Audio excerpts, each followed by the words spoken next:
They ruined my life in high school. Every single day for years, I was their punching bag, their joke, their entertainment. My name is Daniel Park, and this is how karma became my best friend without me ever lifting a finger. It started on my first day at Westfield Academy in 2011. I was 14, wearing a second-hand uniform that didn't quite fit, carrying a backpack my mom had bought at a thrift store. I took to buses to get there while my classmates showed up in BMWs their parents bought them. For their 14th birthdays, Jake Morrison spotted me first. Star quarterback, trust fund baby with perfect teeth and perfectly styled hair. He walked up to me in the cafeteria, looked me up and down, and said loud enough for everyone to hear, "Who let the scholarship kid in here?" The whole room erupted in laughter. That was day one.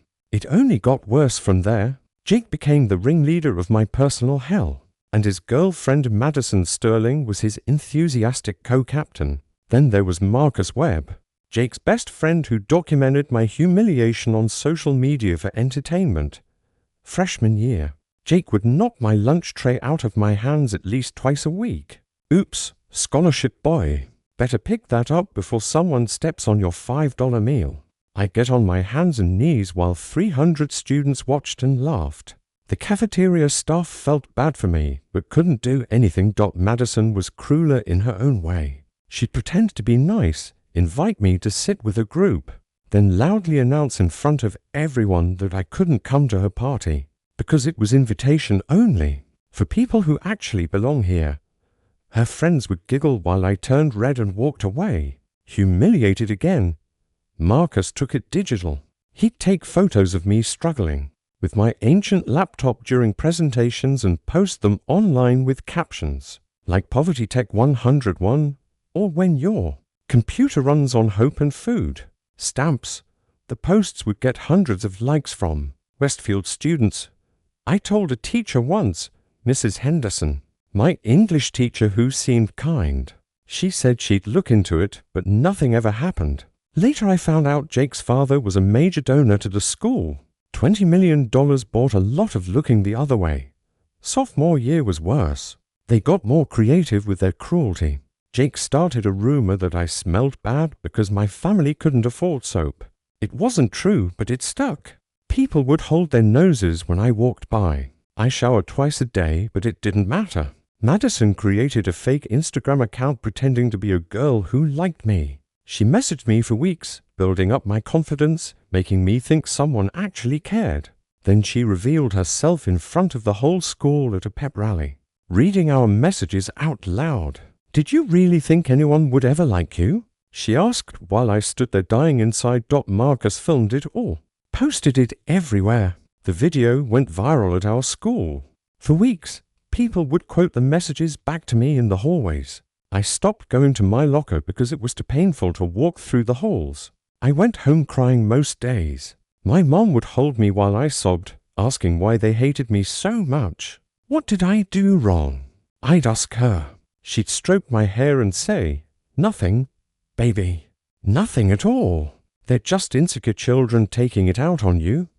I didn't believe her. How could the most popular kids in school be insecure? They had everything. Money, looks, friends, futures guaranteed by their parents' wealth and connections. What did they have to be insecure about? They're threatened by you? My mom would say, "You're smart, Daniel. Smarter than all of them." They know you'll surpass them someday, and it scares them. I thought she was just saying that to make me feel better. I didn't realize she was predicting the future. Junior year, I stopped trying to fit in. I accepted that I'd never be part of their world, so I stopped attempting to participate. No more school events, no more trying to make friends, no more hoping things would get better. I became a ghost. But while I was invisible to them socially, I was working in secret. I discovered coding in 8th grade and fallen in love with it. While Jake was at football practice and Madison was at cheer, I was in my bedroom teaching myself Python, JavaScript, HTML, CSS, while they were at parties on weekends. I was building websites for small businesses, earning $50 here, $100 there. I saved every penny, not for anything specific at first, just because having money felt like having power. and I had no power anywhere else in my life. By junior year, I had saved $3,000. It wasn't much, but it was mine. Something they couldn't take from me. Senior year was supposed to be better. Everyone said senior year was the best, but for me, it was just more of the same. Jake, Madison, and Marcus had perfected their torture. They barely had to do anything anymore. The whole school was trained to mock me on sight. I remember one day in particular. It was raining, and I'd forgotten my jacket. I was shivering outside the main building during lunch, trying to finish my physics homework before class. Jake and his crew walked past in their designer jackets, not a care in the world. "Hey, scholarship boy, you cold?" Jake asked. I ignored him. I'd learned that responding only made it worse. Silence was my only defense. "I asked you a question," he said, kicking my backpack and scattering my papers across the wet concrete. I scrambled to grab them before they got soaked, my hands shaking from cold and humiliation. "Maybe if you weren't so poor, you could afford basic things like a jacket," Jake said. "Or self-respect," Madison added, linking her arm through his. They walked away laughing while I sat there in the rain, holding my soggy homework. That night, I made a decision. Not about revenge. I wasn't thinking about them at all. I made a decision about myself. I would get out of Westfield Academy, go to the best college I could get into, and build a life so far removed from these people that they'd become a bad memory I could forget. I applied to MIT, Stanford, Carnegie Mellon, and Caltech. All reaches for someone like me, but my grades were perfect. My test scores were in the 99th percentile, and my coding portfolio was impressive. I wrote my college essay about overcoming adversity without ever mentioning the bullying directly. I just talked about being a scholarship student who worked harder than everyone else. Because I had to. In March of senior year, I got my acceptance letter from MIT. Full scholarship, full ride, room, board, everything covered. I didn't tell anyone at school except the guidance counselor who had to send my final transcripts. I didn't want to give Jake and his friends the satisfaction of mocking me for being excited. I found out later that Jake barely got into his safety school, a decent state university, despite his parents' six-figure donation. Madison went to a party school in California. Marcus followed Jake to state school. None of them got into their first choice schools. Their money and connections could only carry them so far. Graduation day, Jake gave a speech as class president. He talked about the friendships they'd made, the memories they'd created, how Westfield Academy had prepared them for success. I sat in the back row in my rental gown, thinking about how he'd made my life hell for years and didn't even have the awareness to feel bad about it. After the ceremony, I didn't go to any of the graduation parties. I didn't say goodbye to anyone. I went home, hugged my mom, and started packing for MIT. I left Westfield Academy behind without looking back. Or so I thought at the time. MIT was revelation. For the first time in my life, I was surrounded by people like me. Hungry, driven, brilliant. People who stayed up until 3 a.m. coding not because they had to, but because they loved it. People who competed with ideas instead of social status. No one cared about designer labels or trust funds. They cared about what you could build, what problems you could solve, what innovations you could create. I wasn't the scholarship kid anymore. I was just Daniel, and Daniel was exactly where he belonged. Freshman year, I barely slept. I took a full course load, joined to coding clubs, and spent my nights building my first real app. It was a simple productivity tool, but it was mine. I launched it in the MIT App Store and forgot about it. 3 months later, a small tech company reached out asking to buy it. They offered me $50,000. I was 18 years old. I'd never seen that much money in my life. I called my mom crying, unable to believe it was real. She cried too. "I told you," she said. "I told you that you were special." I took the money and invested most of it. Kept $5,000 for living expenses. Put the rest in index funds like my economics professor suggested. That $50,000 would grow into something much larger, but I didn't know that yet. I just knew I'd proven something to myself. I could do this. Sophomore year, I co-founded my first startup with two classmates, Jay and Priya. We called it EY, and we were building AI-powered educational software that adapted to each student's learning style. We pitched it to MIT's venture competition and won $25,000 in seed funding. Then we pitched it to real investors and got $500,000 more. We spent every waking moment building EY, missed parties, missed sleep, missed having anything resembling a normal college experience. But we didn't care. We were building something real, something that could change education. And more importantly, we were proving that kids like us, scholarship students, immigrants, first-generation college kids could build companies just as well as the trust fund babies could. Junior year, we had our first major client, a school district in Massachusetts with 30,000 students. The software worked. Students' test scores improved. Teachers loved it. We started getting inquiries from other districts, other states, even some international schools. The company was growing faster than we could handle.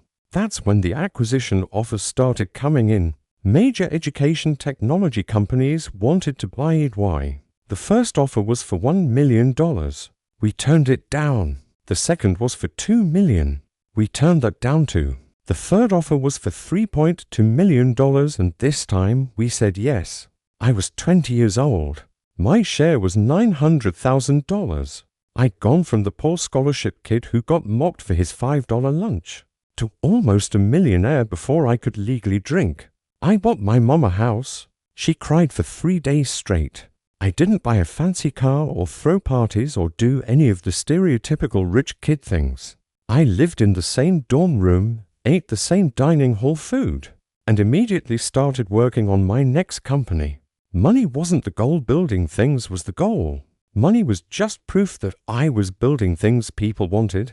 Senior year, I barely went to classes. My professors didn't care. I was already successful enough that attendance seemed beside the point.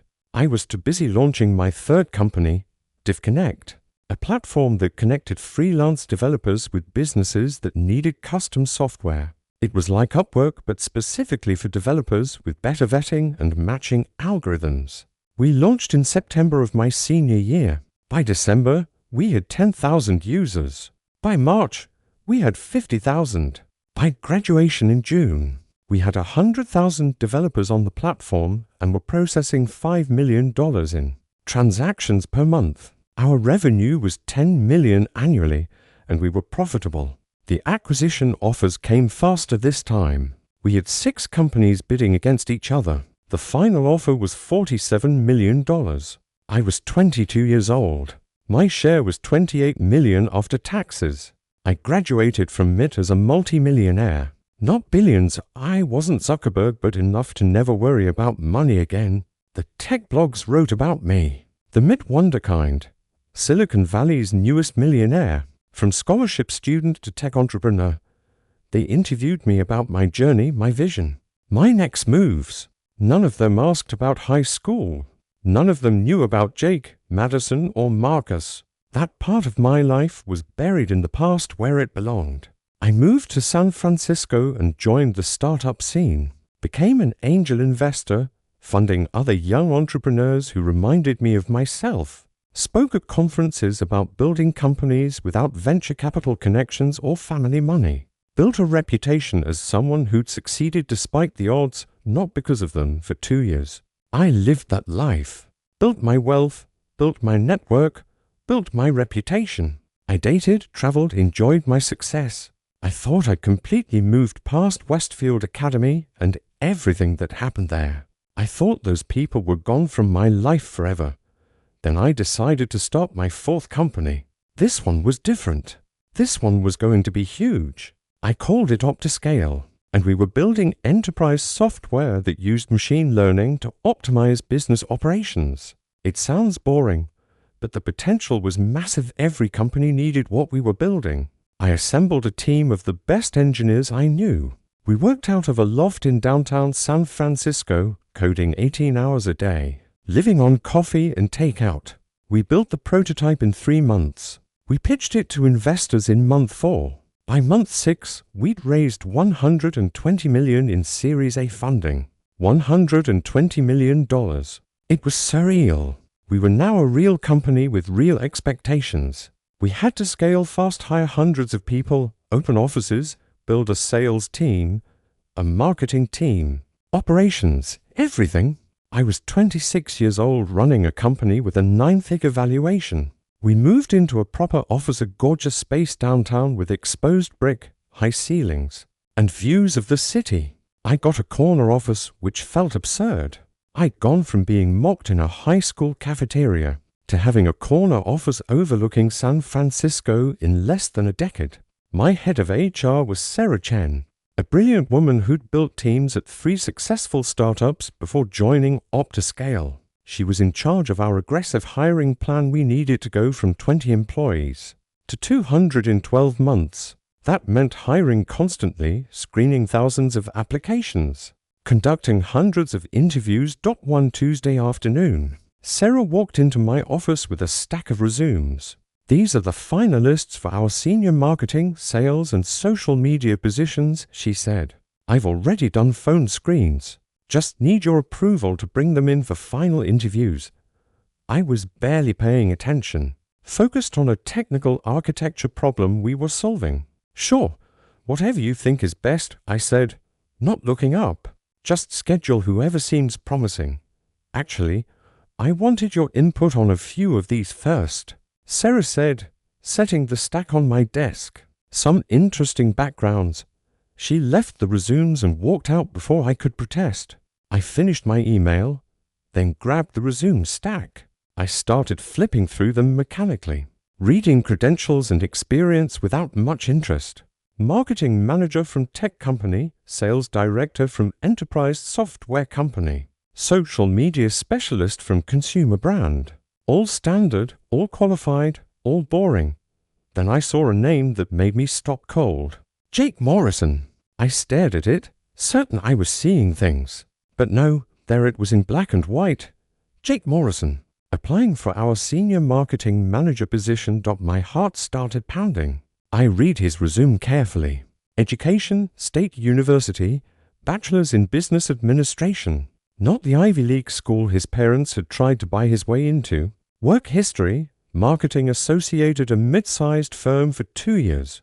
Senior marketing specialist at another company for 18 months. Marketing manager at a third company for 2 years, 3 jobs in 8 years. Each one lasting less than 30 months. That was a red flag. Either he kept getting fired or he couldn't commit to anything. His most recent position had ended 6 months ago.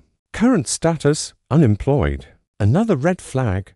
His cover letter was full of corporate buzzwords that meant nothing. Leveraging synergistic partnerships to drive stakeholder engagement and optimize brand positioning in dynamic markets. It was the kind of nonsense people wrote when they didn't actually know what they were talking about. I sat back in my chair, processing. Jake Morrison, the guy who knocked my lunch tray out of my hands, the guy who started rumors about me, the guy who made my teenage years a living hell. He was applying to work at my company. I kept reading through the resumes, my hands shaking slightly. The next one made me gasp out loud. Madison Sterling. No, Madison Morrison now. She'd married Jake. Her resume was even worse than his. Education, California State University, bachelor's in communications. Work history, social media consultant for various small businesses. Influencer marketing specialist at an agency that went bankrupt. Currently freelance brand strategist. Freelance brand strategist was code for unemployed. I checked her Instagram. The account was linked in her resume, which was already unprofessional. She had 15,000 followers and posted lifestyle content. Sponsored ads for teeth whitening kits and detox teas, typical influencer garbage. She had no real marketing experience, no corporate background, nothing that qualified her for our director of social media marketing position. Her cover letter talked about building authentic connections with audiences and creating viral content strategies. It was the kind of shallow, meaningless pitch I'd expect from someone who thought Instagram made them a marketing expert. She had no idea what enterprise B2B marketing actually entailed. I was still reeling from finding Jake and Madison when I saw the third resume. Marcus Webb. My hands went numb. All three of them. All three people who'd made my life hell were applying to my company. Marcus's resume showed 5 jobs in 8 years. Sales associate, account manager, regional sales director, senior sales manager, and most recently VP of sales at a mid-sized company. That position had ended 3 months ago, and our background check system had automatically flagged it, terminated for performance issues. He'd been fired. His LinkedIn was full of desperate motivational posts. The hustle never stops. Built. Different. Success is a mindset. Great. Opportunities coming soon. All the hallmarks of someone trying to convince themselves and others that they were still relevant when their career was actually circling the drain. He was applying for our VP of sales position despite being fired from the exact same role 3 months ago. The audacity was almost impressive. His cover letter promised he could 10x our sales in 12 months and build a world-class sales organization. Empty promises from someone who couldn't keep his last job. I sat there staring at 3 resumes from 3 people who tortured me in high school. They had no idea who I was. I changed my last name from Chen to Park after my father died during my sophomore year at MIT. Fresh start, new identity. Daniel Park, tech entrepreneur. Not Daniel Chen, scholarship kid and punching bag. On paper, there was no way they'd connect me to the person they'd bullied. I looked different. I'd filled out, dressed better, carried myself with confidence. My name was different. My entire life was different. To them, I'd be just another tech CEO, if they even bothered to research who ran the company they were applying to. Sarah walked back into my office. So, what do you think of those candidates? I looked up at her, my mind racing with possibilities. Tell me your honest assessment, I said. No filter. She flipped through her notes. Jake Morrison decent on paper, but something felt off on the phone. He talked a lot about what he deserved and what he expected from us, instead of what he could contribute. Came across as entitled. That sounded exactly like Jake. Nothing had changed. Madison Morrison? I asked. Sarah made a face. Very enthusiastic, lots of energy. But when I asked her about B2B marketing strategy, she kept pivoting back to social media engagement metrics. She's not qualified for the director role. Maybe an entry-level coordinator position, but even that's a stretch. Of course she wasn't qualified. She'd spent her career posting selfies and calling it marketing. And Marcus Webb? I asked, already knowing the answer. Sarah's expression turned sour, aggressive, overconfident, kept throwing out big promises without backing them up with data. When I asked for specific numbers from his previous roles, he got vague and defensive. The background check came back with a termination flag, which he didn't disclose in his application. That's dishonest. So Marcus was still a liar. Good to know. Sarah looked at me expectantly. So, we're passing on all 3, right? They're not qualified and we have better candidates. She was absolutely right. The professional thing to do was reject them and move on. But something was stirring in my chest. Not anger, not hatred. Curiosity. What had become of these people who'd been so sure they'd rule the world? Where was all that confidence now? Did they remember me? Did they ever think about what they'd done? Actually, I heard myself say, I want to interview them personally. Sarah looked surprised. Really? They're not our strongest candidates by far. We have people with better experience, better references, better everything. I know. But I have a feeling about this. I didn't explain what feeling. I couldn't explain it even to myself. Maybe I wanted to see them squirm. Maybe I wanted them to see what I'd become. Maybe I just wanted to look them in the eye and know that karma was real, if you say so. Sarah said, clearly skeptical, but I'm documenting that I advised against it. She was protecting herself, which was smart. When do you want to do these interviews? She asked. I thought about it.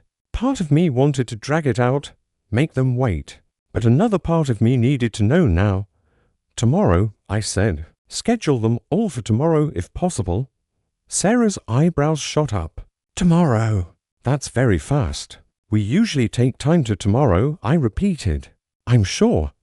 She nodded and left. I sat alone in my office, staring at those 3 resumes. Jake Morrison, Madison Morrison, Marcus Webb. The 3 people who'd made me feel worthless were about to walk into my company begging for jobs. That night, I couldn't sleep. I kept thinking about high school, about every lunch tray knocked out of my hands, every insult, every humiliation. I remembered sitting in the rain with my ruined homework. I remembered the fake Instagram account Madison had created. I remembered Marcus's videos going viral. I remembered going home crying and my mom holding me while I asked what I'd done to deserve this. Nothing. She'd always said, "You did nothing wrong. They're just threatened by you. One day, you'll be so successful that none of this will matter." She'd been right. I was successful beyond what either of us could have imagined back then. But she'd been wrong about one thing. It still mattered. The pain was still there, buried under layers of achievement and confidence. But there, these people had marked me in ways that success couldn't completely erase. But tomorrow, they'd walk into my office not knowing who I was. They'd try to impress me, to convince me they were worthy of working for me. The power dynamic had completely reversed, and they didn't even know it yet. I should have felt triumphant. Instead, I felt something more complicated. Anticipation mixed with sadness mixed with curiosity. I finally fell asleep around 3 a.m. and woke up at 6. I went to my gym, did an intense workout to burn off nervous energy, then went home and dressed carefully. Custom-tailored suit, Italian fabric, probably cost more than Jake's monthly rent. My watch was understated but expensive $50,000. A gift to myself when we closed our Series A. My shoes were polished to perfection. I looked the part, successful, confident, powerful, everything they'd said I'd never be. I drove to the office in my Tesla, another gift to myself, and a reminder of how far I'd come from taking to buses to school. I arrived at 8:30, 2 hours before Jake's scheduled interview. Sarah had emailed me the schedule. Jake Morrison at 10 a.m., Madison Morrison at 2 p.m., Marcus Webb at 4 p.m., all back to back. It was going to be a long day, but I'd prepared for this. I'd spent the previous evening reviewing everything I could find about them online. Jake's LinkedIn showed his career trajectory or lack thereof. Each job lasted shorter than the last. His posts were infrequent and generic, sharing articles about marketing trends without adding any original insight. He'd posted twice in the past 6 months about exploring new opportunities, which was LinkedIn speak for desperately unemployed. Madison's social media presence was more active but equally hollow. Constant posts about morning routines, workout sessions, healthy meals. All the performative wellness culture that passed for personality online. Her engagement was terrible, 15,000 followers, but posts rarely got more than 200 likes. Most of those were probably bots. Marcus's online presence was the most desperate.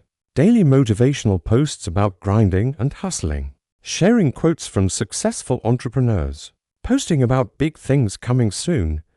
His photos showed him at networking events. Always in a suit, always with a forced smile. He'd posted about his job search twice, which was a huge red flag anyone desperate enough to publicly announce. Their job hunting is in serious trouble. At 9:45. I went to the conference room where we conducted executive interviews. It was a beautiful space with floor-to-ceiling windows overlooking the city, a large glass table, comfortable leather chairs. I'd chosen this room specifically. I wanted them to see the success, to understand the world they were trying to enter. I arranged my notes on the table, not typical interview questions. I'd prepared something different. Questions designed to see if they remembered their past, if they'd changed, if they felt any remorse for the people they'd been. I wasn't sure what I was hoping to find. Maybe proof that people could grow.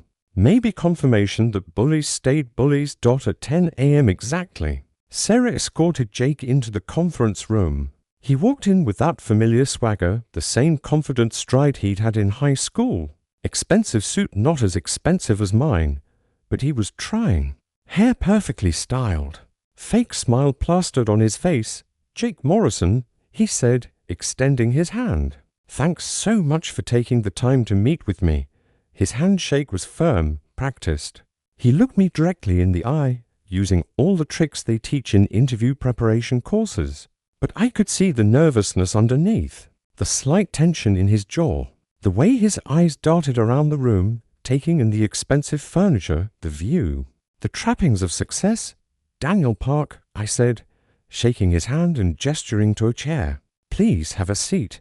He sat down, adjusting his tie, setting his portfolio on the table. The portfolio was new, probably bought specifically for this interview. I could see the price tag outline on the back. Great office, he said, looking around. This view is incredible. Small talk, trying to build rapport. Thank you, I said. We're fortunate to have the space. So, Jake, tell me about yourself. He launched into his rehearsed pitch, his experience in marketing, his skills in brand development and campaign management, his success at his previous positions. He was good at talking. I'd give him that. He'd probably been interview trained at some point, but it was all surface level, lacking any real substance. I let him talk, watching him carefully, studying his expressions, his body language, the way he sold himself. He was nervous despite his confident exterior. His hands kept moving, gesturing as he talked. His foot was tapping under the table, a tell he probably didn't realize he had. When he finished, I leaned back in my chair. Impressive resume, I said, but I'm curious about something. You've had 3 positions in 8 years. That's quite a bit of movement. Why'd his smile faltered slightly? Well, you know how it is in marketing. You have to keep moving to grow. Each position was a step up, more responsibility, better opportunities. But you've been unemployed for 6 months, I pointed out. His jaw tightened. Right, the market's been tough lately. Lots of changes in the industry. But I'm ready for the right opportunity. And I think OptiScale is exactly that. What do you know about OptiScale? I asked. He'd done basic research, probably spent 20 minutes on our website. He talked about our mission, our product, our recent funding. Nothing deep, nothing insightful, just regurgitated marketing copy from our homepage. What do you know about me? I asked. The question seemed to throw him. About you? Well, you're Daniel Park, mid-graduate, successful entrepreneur. You've built and sold multiple companies. You're kind of a legend in the startup world. He'd done his homework there at least, but his answer was generic, probably copied from a TechCrunch article. Where did I go to high school? I asked. Now he looked genuinely confused. High school? I'm not sure that was in your bio. Westfield Academy, I said, watching his face carefully. Class of 2015. I saw it a flicker of something. Recognition? Confusion? But it passed quickly. Oh wow, that's a great school. Very prestigious. He had no idea. No recognition at all. Did you go there? I asked, even though I knew the answer. Me? Yeah. Actually. Small world. What year were you? 2015. Same as you. Now I saw genuine surprise. No kidding. We were in the same class? That's crazy. I don't remember you. He said it so casually. I don't remember you. For years of sharing a school. And I was so beneath his notice that I didn't even register as a memory. Different social circles. I suppose. I said evenly. Tell me about your high school experience. What was it like for you? His face lit up. Oh man, Westfield was amazing. Best for years of my life. I was quarterback of the football team, had great friends, great times. Really prepared me for the real world. Prepared him for the real world. The real world where he'd been unemployed for 6 months and was begging for a job. Paying a third of what he thought he deserved. Did you interact much with students outside your social circle? I asked. Like scholarship students, for example. He shrugged. Not really. I mean, everyone kind of stuck with their own crowd, you know? It's just how high school works. Everyone stuck with their own crowd. That's how he remembered it. Not as bullying or exclusion, but as natural social organization. What would you say is your biggest weakness? I asked, moving to standard interview questions. He had an answer prepared. I'd say I'm sometimes too focused on results. I push hard to meet goals, and not everyone appreciates that intensity. But I think in a startup environment, that drive is actually an asset. Translation, he was difficult to work with, and probably got fired from at least one of his previous jobs for being an asshole. We continued for another 20 minutes. His answers were rehearsed but mediocre. His experience was average at best. His personality was grating. But I smiled and nodded and took notes like he was a serious candidate. Well, Jake, thank you for coming in, I said finally. We'll be in touch within a week with our decision. He stood, shaking my hand again. Thank you so much for the opportunity, Daniel. I really think I'd be a great fit here. I'm excited about what you're building. As he walked out, I sat back down and stared at my notes. He hadn't recognized me, not even slightly. I was a complete stranger to him. The kid whose life he'd made miserable for 4 years didn't even register as a memory. I'd been that forgettable, that insignificant to him, for hours until Madison's interview.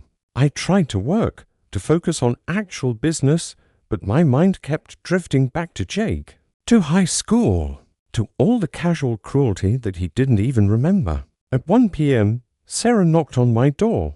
Madison Morrison is here early. Should I have her wait, or do you want to start now? Give me 5 minutes, I said. I needed to compose myself to get back into interview mode. At 1:15, Sarah brought Madison in. She was still beautiful, that hadn't changed. Designer dress, perfect makeup, professionally styled hair. But there was something different about her now. Something harder behind the smile. Hi, I'm Madison Morrison, she said with forced enthusiasm. So excited to be here. Her handshake was delicate, her nails perfectly manicured. She sat down and immediately pulled out her phone. Do you mind if I show you some of my work? I have examples of campaigns I've run. Before I could answer, she was scrolling through her Instagram, showing me sponsored posts and viral content. Nothing had more than a few hundred likes. I really specialize in authentic engagement, she said. Building real connections with audiences, you know? Creating content that resonates emotionally. It was all buzzwords, all surface, no substance. Tell me about your educational background, I said. Where did you go to school? Westfield Academy for high school, go Wildcats. Then Cal State for college. Westfield, interesting. What year did you graduate? 2015, she said brightly. Same year, same class. Did you enjoy it? I asked. She laughed. Oh my God, it was amazing. Best 4 years ever. I was cheer captain, student council, homecoming queen. I was super involved. What about students who weren't involved? I asked. The ones who weren't in your social circle. She tilted her head, considering. I mean, everyone was pretty involved at Westfield. It was that kind of school, very community-oriented. Everyone was involved, except for the scholarship kids she publicly mocked and excluded. What's your approach to handling criticism? I asked. She thought for a moment. I think criticism is super important for growth. I always try to take feedback constructively and use it to improve, even when it's harsh. Even when someone tells you that you made their life hell. Even harsh criticism, I asked. Well, yeah. I mean, you can't please everyone, right? Some people are just going to be negative no matter what you do. You have to focus on the people who support you, right? Focus on the supporters. Ignore the victims of your cruelty.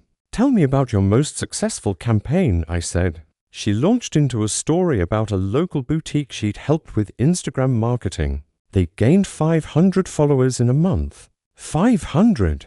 For a month-long campaign. It was pathetic by professional standards. But she presented it like she'd revolutionized their business. We talked for 30 minutes. She was enthusiastic and energetic, but completely lacking in substance. Every answer was surface level. Every example was amateur hour. She had 15,000 Instagram followers and thought that qualified her to run marketing for a company with a 9-figure valuation.